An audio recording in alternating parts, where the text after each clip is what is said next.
यहाँ क्या कर रहे हैं? यही बात तो मैं तुमसे पूछना चाह रहा था। मैं तो बस यहाँ वॉक करने आई थी। यहाँ पर? जी हाँ। कहाँ थे?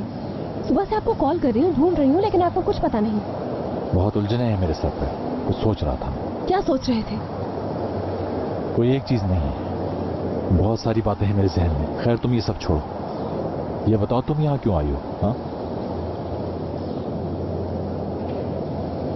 क्योंकि उस दिन जो कुछ हुआ, यानी आपने मुझसे क्या कहा, मैंने आपसे क्या पूछा, सब कुछ याद आ गया है। क्या याद आ गया? यही कि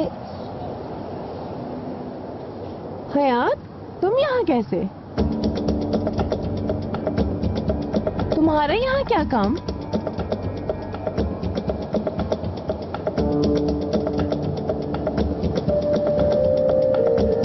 ये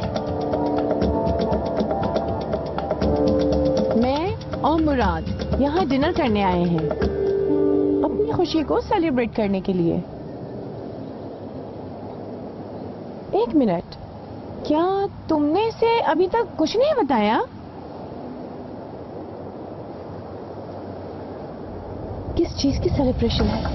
ओहो, चलो तुमने नहीं बताया, कोई बात नहीं, मैं बता देती हूँ। हमने मिलकर ये फैसला किया है कि हम दोनों शादी कर लें। यार लफ्ज़ों में कहा। सच में मुझे तो अभी तक यकीन नहीं हो रहा कि ये सब हो रहा है। इत्तेफाक है ये, महज इत्तेफाक।